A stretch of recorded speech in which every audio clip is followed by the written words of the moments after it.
Before we delve into the relationship between George Antheil and Ezra Pound, I want to make one quick detour. This Tartar Woman series started with John Wayne playing Genghis Khan, and in that film, Agnes Moorehead played his mother. But Moorehead played another mother 15 years earlier in Orson Welles' epic Citizenkane, another film referencing a Khan, this one Kubla Khan of Xanadu, the name of Charles Kane's compound. Kubla Khan was the grandson of Genghis Khan, and the connection is superficial, but the film provides a thread that illustrates why these Hollywood-connected arms dealers were pairing pianos with violence. And it all goes back to Benito Mussolini's use of music to promote what he called collective discipline.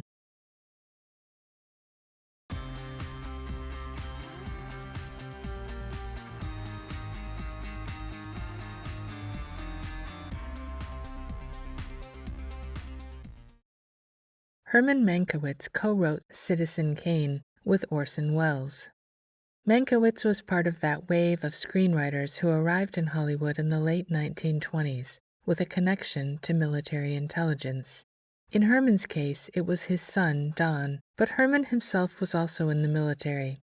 And 1 year after Citizenkane was released, Herman Mankiewicz joined the Writers' War Board, a private entity producing government propaganda.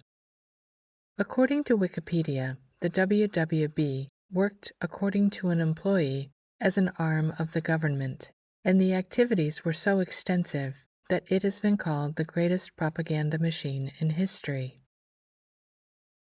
The Wikipedia article goes on to discuss its funding this way.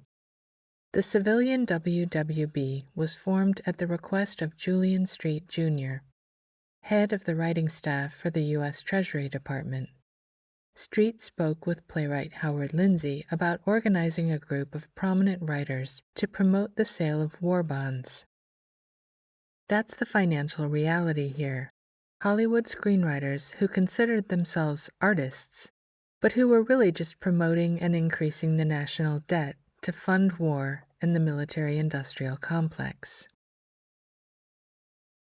This was especially true of the wave of screenwriters who showed up in Hollywood in the late 1920s, with their various connections to military intelligence. Orson Welles was producing his own versions of propaganda, including a radio series in the early 1940s called Ceiling Unlimited. That show promoted and glorified the aviation industry and was funded by Lockheed Vega. According to Wikipedia, this show was a prime contribution to the war effort made by Orson Welles. So together, these two Hollywood war propagandists co-wrote the fictional story of Charles Foster Kane, patterned after the media mogul William Randolph Hearst. But Citizenkane wasn't propaganda. It was disclosure, meant for an audience with eyes to see. The film was a Mercury production, as in the Mercury Theatre, developed by John Houseman and Orson Welles with an interesting name. In an earlier video, we looked at Mercury as the swift messenger, a metaphor of communicating state propaganda. This 1641 book is a manual for kings and governments, basic precepts of propaganda and how to fool people with obscured meaning and obscured grammar. It says here that plain arguments are not so lively and persuasive as when they steal into a man's assent or agreement under the covert of a parable. And here it's saying that even though fallible men may unwillingly betray state secrets, this book will teach men how to conceal. But really, it's a book for writers, like screenwriters in Hollywood. And we can see evidence in Citizenkane that Orson Welles was fully aware of the meaning of Mercury as it concerns propaganda. This is in keeping with the origins of the Mercury Theatre, which started out as part of the Federal Theatre Project, a government program started under FDR's New Deal, intended to spur the economy by creating and funding works projects. The 1641 book from which the Mercury Theatre got its name was called Mercury, the Secret and Swift Messenger. Or rather, that was its title. What the book was called is a different thing altogether, and the rhetorical distinction between what something is called and its title is part of a larger rhetorical concept called the use-mention distinction. This distinction is what gives both Alice in Wonderland and Through the Looking-Glass their fanciful level of wordplay. It's also why the Mad Hatter, poisoned by Mercury in the making of his hats, sets the tone of madness in both stories. I guess you can keep right on Through the Looking-Glass. We might even view the logo of the Mercury Theatre as an expression of use-mention distinction. The Mercury Theatre was originally located in an old Broadway theater on 41st Street in New York City, and this area of town was understood as a part of the Broadway Theater District. So it was called Broadway, but its title was 41st Street, the implication being that the Mercury Theatre was a revolution taking over Broadway. The author of Mercury was John Wilkins. He was one of the founders of the Royal Society, and he fell heavily on the side of parliamentarianism, which I have previously argued was an early form of corporate governance. John Wilkins was married to the youngest sister of the parliamentarian cum dictator Oliver Cromwell, and it was Cromwell who got him his position as Master of Trinity College at Cambridge. In Mercury, Wilkins also talks about rhetorical conventions. Rhetorical meaning language that is intended to influence, persuade, or impress an audience rather than convey objective information, like news or journalism. One item listed under Wilkins' heading, The Secrecy of Speech, is inversion, which explains the entire tone and purpose of Lewis Carroll's Through the Looking-Glass, and also explains the symbolic reasoning for filming only Susan's reflection in her vanity mirror, something we'll look at later. I guess you can keep right on Through the Looking-Glass. Orson Welles played with the lessons in Mercury, the Secret and Swift Messenger throughout his entire career, and a good example is his 1973 film F for Fake, which is full of use-mention distinction and rhetorical miscues and confusions.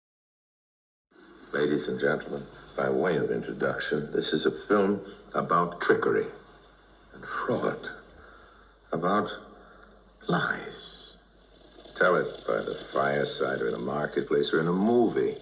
Almost any story is almost certainly some kind of lie. But not this time. No, this is a promise. During the next hour, everything you'll hear from us is really true and based on solid facts. By the way, one of the first plays the Mercury Theatre produced was Shakespeare's Julius Caesar, with an anti-Italian fascist message. You'll have to decide for yourself if its message was real or fake, slow or swift. We all know that Welles had a habit of staging fake news.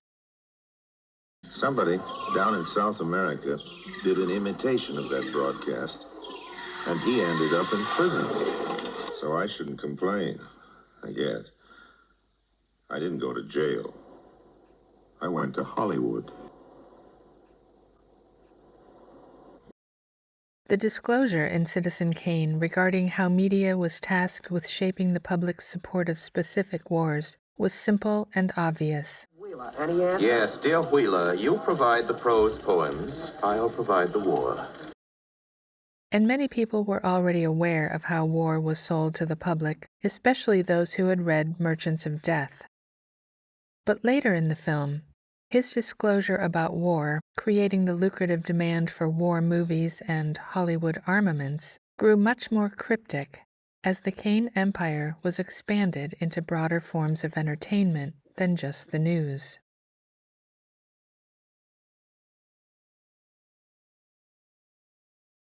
When Charlie Kane first meets Susan Alexander, his mistress who later becomes his second wife, she tells him she's a singer. She's just invited him up to her apartment, where he stands facing her, next to her vanity. Here, Charlie's lines are filmed by a camera directly in front of him, but we only see Susan reflected in the mirror.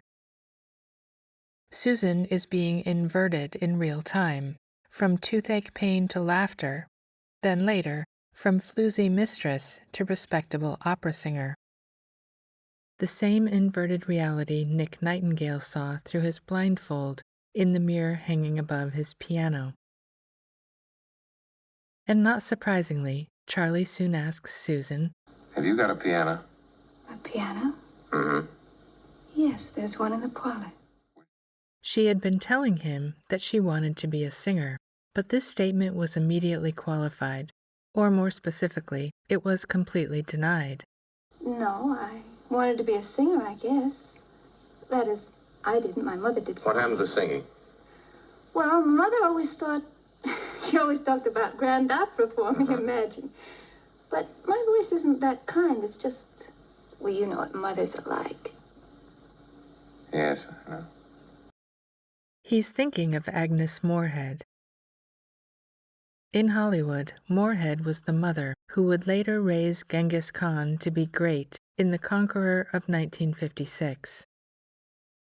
Kane's version of an Agnes Moorehead mother set him up, if not to be great, then at least to be rich. This is deep Roman corporate symbolism. In the creation myth of Rome, when the god Mars raped the Vestal Virgin Rhea Silvia and fathered the twins Romulus and Remus, Mars apologized for his behavior by promising their mother that her children would be great. Charles Foster Kane flirted with the idea of greatness, but so far had only succeeded in remaining rich. So he set his sights on Susan Alexander, deciding to make her great, something both their mothers could be proud of. In fact, he was going to make Susan a star. The weaving together of Kane's desire to make Susan Alexander into his own female Alexander the Great, as well as the Roman mother archetype being promised her children will be great, twists back into the 1641 book Mercury, the Secret and Swift Messenger, where Wilkins documents the symbol of a star. We're going to be a great opera star. Are you going to sing at the Metropolitan, Mrs. Kane? We certainly are. In Chapter 12, Wilkins mentions the same maternal ambition that Mrs. Kane and Mrs. Alexander both express in the film. There are many superstitious women in these times who believe this, the star, to be so lucky a character that they always work it upon the swaddling of their young children, thinking thereby to make them more healthful and prosperous in their lives. And the path to stardom for Susan will be exactly as her mother first predicted. Opera. When Susan takes Charlie into the parlor, where the piano is, she sings for him in English. The film then fast-forwards to her singing the same song, Una voce poco fa, a voice a little while ago, in Italian. Let's go to the parlor.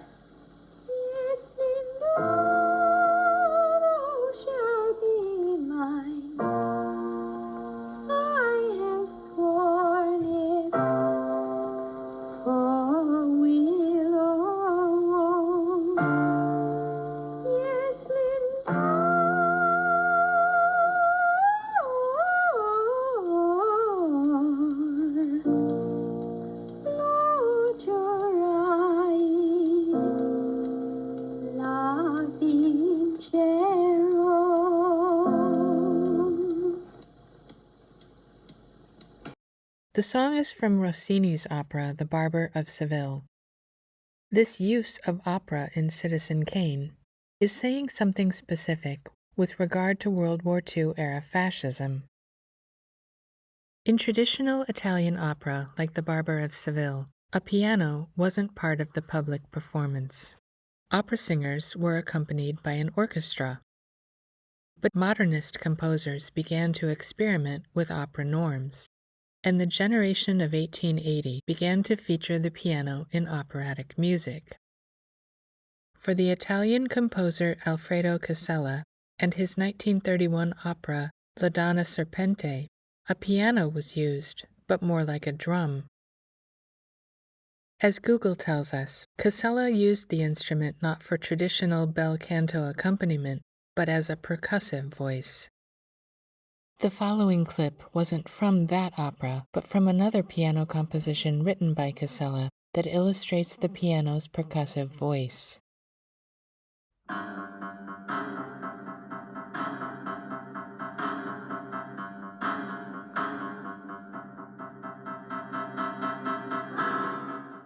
This was avant-garde music, similar to the piano compositions George Antheil would write, in which a piano was likened to a machine or even to a gun. As she sings, Susan Alexander plays the piano in a similar way, not as a melodic or lyrical accompaniment, but as a percussive beat using the song's chord progression. Shall be mine. I have sworn it, for weal or woe. The percussive piano had become part of what we might call the fascist aesthetic. In 1931, Benito Mussolini, the fascist dictator of Italy, put out a directive banning traditional operatic music, at least for state commissions.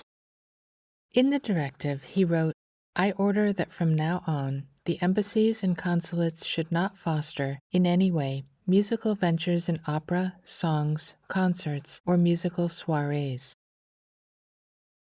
Exceptions should be made for the symphony orchestra performances, which promote an idea of collective group discipline."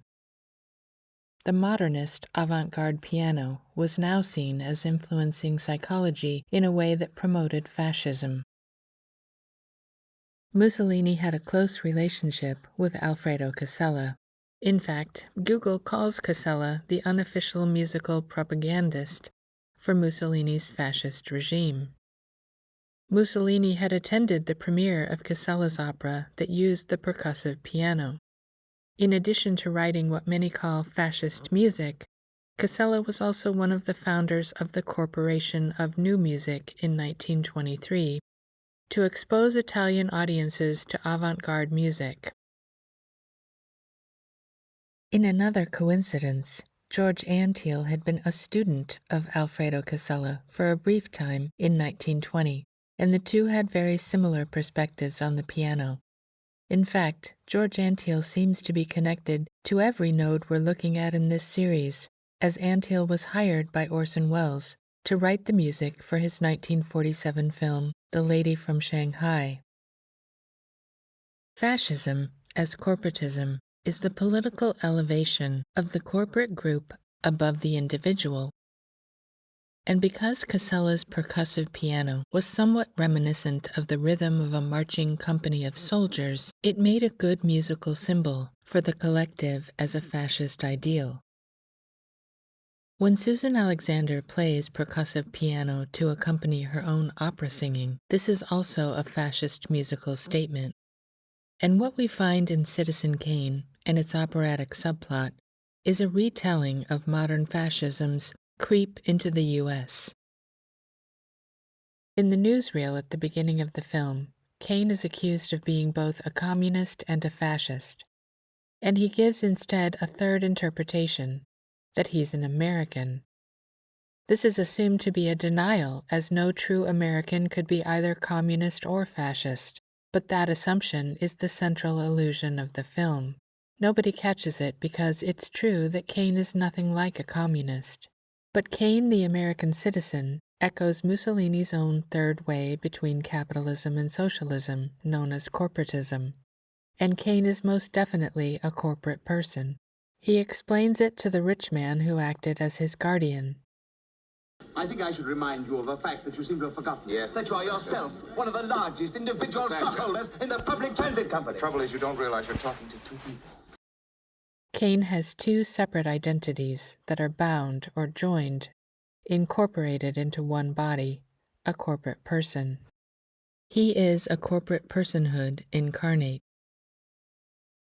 Not only that, Kane is literally marked in the film as guilty in Roman shorthand, shown here with his initial K pinned to his cravat. Going back to the book after which Wells named his theater, Mercury, the Secret and Swift Messenger, in a chapter on the use of stenography by the Romans, Wilkins explained the single letter K. When the judges were to inscribe their several opinions on a little stone or tessera to be cast into the urn, by the note A did they absolve, by K condemn. The fact that K, A, and N all referred to verdicts is curious with respect to the name Kane. And this tessera, the token jurors used to cast an anonymous verdict, was also the Roman name for a theater ticket. Kane, bearing the Roman verdict of guilt in a theatrical setting. After your old tricks, I see. Why not? I'm a charlatan. The tip-off is in the film's title, Citizenkane. The Latin root of citizen is civis. Both the words civis and civic are related to a city or municipality. Wikipedia defines a municipality this way. In ancient Rome, the Latin term municipium referred to a town or city. Etymologically, the municipium was a social contract among municipes, duty holders, or citizens of the town. The duties were a communal obligation assumed by the municipes in exchange for the privileges and protections of citizenship. Every citizen was a municeps. Being a citizen, then, is a person entitled to privileges and protections, just as corporations continue to enjoy in 21st century America. But it's the label of citizen that elevates the mere individual to the group or corporate identity of the municipality. And going back to the beginning, when Hollywood and Howard Hughes dismissively stripped the Tartar Woman in The Conqueror, we can point to the fact that when attempting to describe the barbarism of the Tartars, they were often described as uncivilized, which is code for unromanized, and, as we've seen before, generally in opposition to the corporate form and the corporate system, the fascist system that actually predates Mussolini, having existed in the U.S. since its founding. The next hint Wells gives us, disclosing the reality that U.S. citizens already exist in a Roman fascist economy, comes when Kane sets out to build Susan an opera house in Chicago. Not in New York, Kane's power base, but in Chicago, where Leland has gone. After the election, Leland had lost his respect for Kane, but being no more than a vassal in Kane's empire, he has to ask permission to be transferred to his newspaper branch in Chicago. So it's in Chicago that Kane will build an opera house in an attempt to chase down and improve not only his friends' opinion of him, but the world's opinion of him. So why did the film script of Mankiewicz and Wells move Leland to Chicago? Because building an opera house in Chicago brings the story home to a man named Samuel Insull, another tycoon on which Wells based the character of Charles Foster Kane, but this time with an empire whose underlying fascist principles could be exposed by shining just the right light.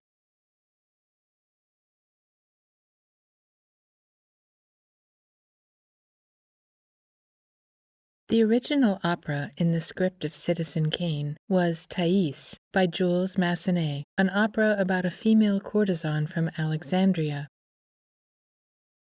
The mirror aria from that opera takes us back to the scene in Susan's apartment where we see Susan only as a reflection in a mirror. But Orson Welles couldn't secure the rights to use the music of Thais, so another piece of music was composed specifically for the movie. On opening night, Susan is dressed up in the Tartar aesthetic, a Mata Hari costume, yelled at by her Italian voice coach, and left standing alone in the limelight. The lighting of Susan on stage is important. In fact, throughout the entire film, Wells used a lighting technique called chiaroscuro, a combination of two Italian words meaning light and dark. The technique, as it's used in Citizenkane, is reminiscent of Plato's myth of the cave, where men sit facing the cave wall opposite its entrance and interpret reality from the shadows cast by the sun outside. This same symbolic imagery is shown over and over in the film as the sun shining through windows into several giant and dark cave-like institutions. A related symbol in Citizen Kane is the light bulb. The night Charlie and Susan first meet, he makes shadow puppets on the wall, but with the single light bulb pointing directly and glaringly into the camera. This foreshadows Susan standing under another single light bulb as another finger puppet of Charlie Kane projected onto the cave wall. Reality reduced to a shadow for an audience that's not yet awake. But the single light bulb hanging over Susan's head also points to Samuel Insull, the electricity baron who also happened to build the Civic Opera House in Chicago. Insull started out as Thomas Edison's personal secretary and later became one of the founders of General Electric. In 1892, Insull left GE to head up Chicago Edison. That company eventually grew into Commonwealth Edison and held an electrical utility monopoly in Chicago. Insull was one of those robber barons who embraced government regulation of his industry, as most of them did. According to Wikipedia, as a result of owning these diverse companies, Insull is credited with being one of the early proponents for regulation of industry. He saw that federal and state regulation would recognize electric utilities as natural monopolies, allowing them to grow with little competition and to sell electricity to broader segments of the market. At the same time, a regulated monopoly could keep costs down by eliminating duplication of infrastructure by competing companies, while prices could be kept to reasonable rates by regulators.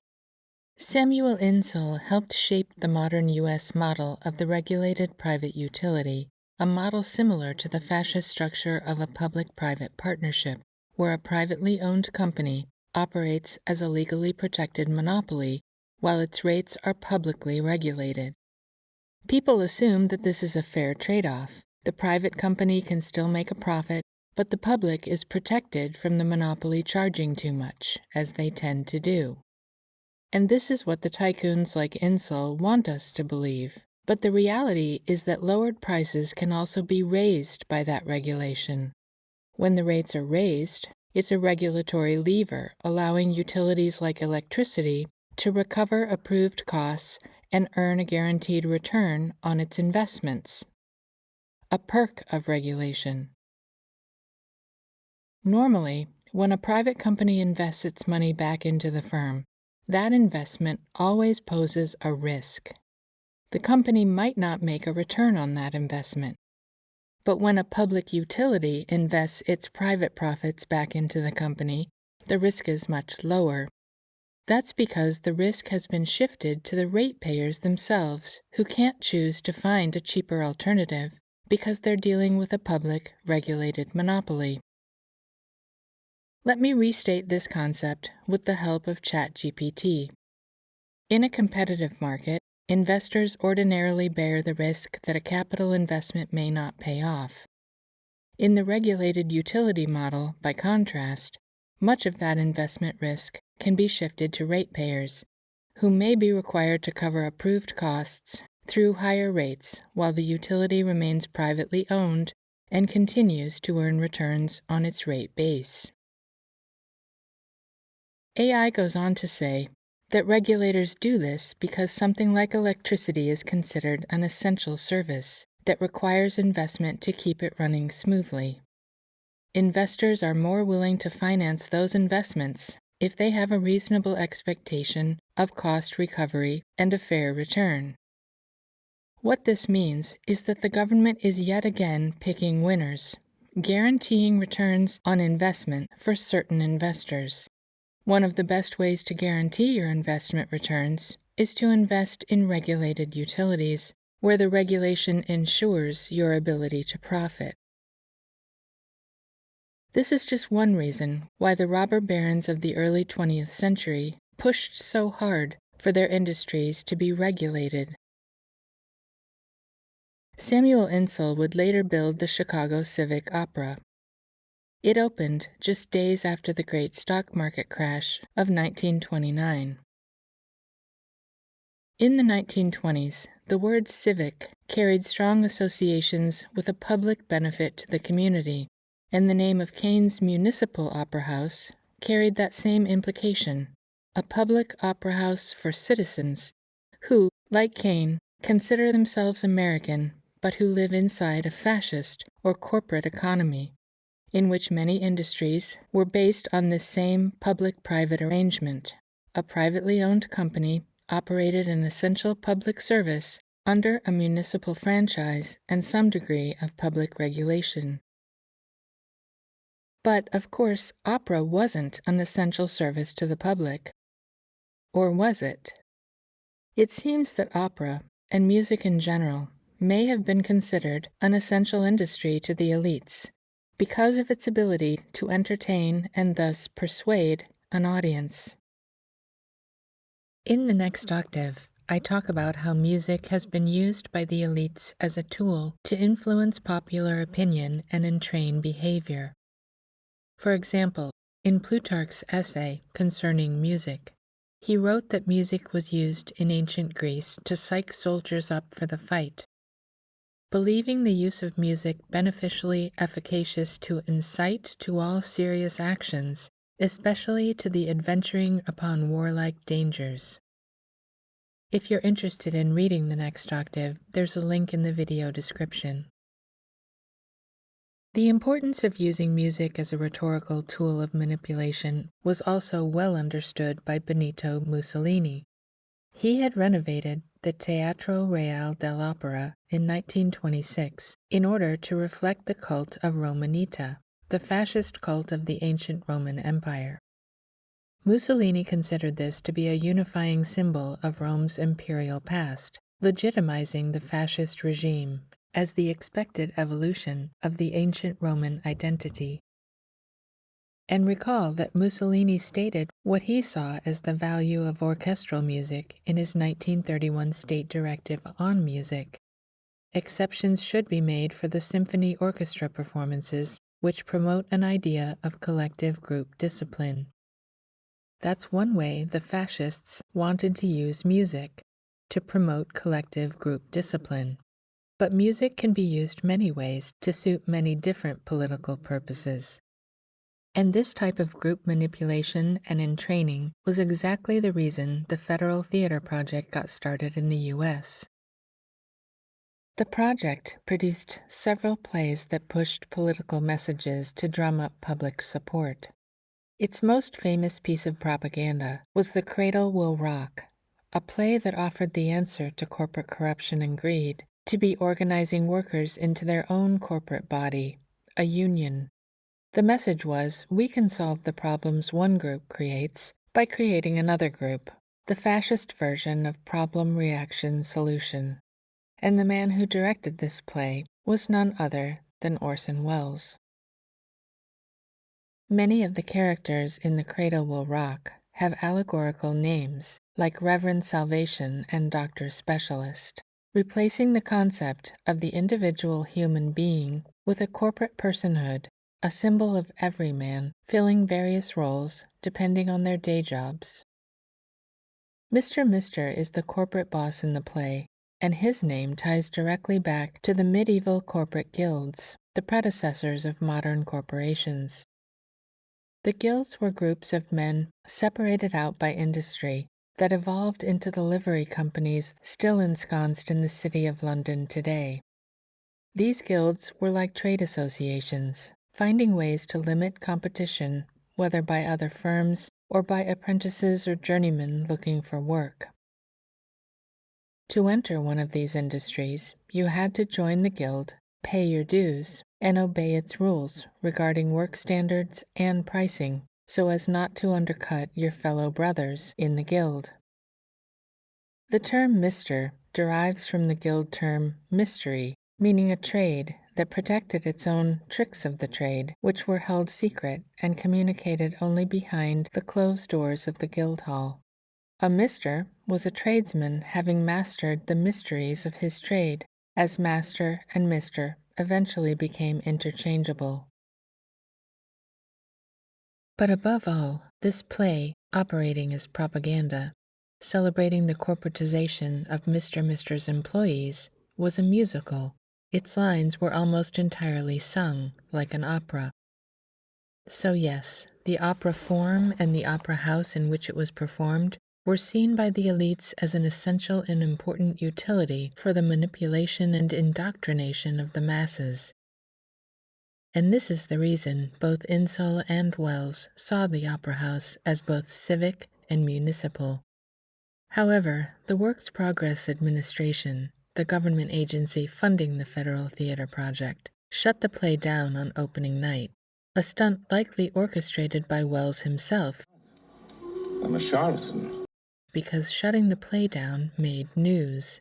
And so, what might have otherwise been a mildly successful piece of Union propaganda became a sensationalized piece of news that propelled the play into something infamous, something that could succeed in polarizing the country. But while it's true that Houseman and Wells held a bias for left-wing ideals, the government itself was never interested in pushing a pro-union message. The government was interested in polarizing the public with the help of musical theater, just as it had been using the film industry for decades prior to glorify war and to drum up public support for funding war.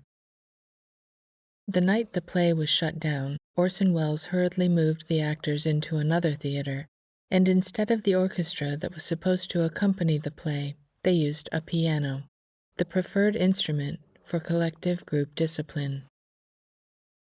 The creep of American fascism illustrated by Citizenkane is important because it brings us back to Hedy Lamarr's first husband, Fritz Mandel. It also brings us forward to George Antill's best friend, Ezra Pound, and next time we'll descend further into the world of Italian fascism, in which people like Ezra Pound, Fritz Mandel, and George Antill were central.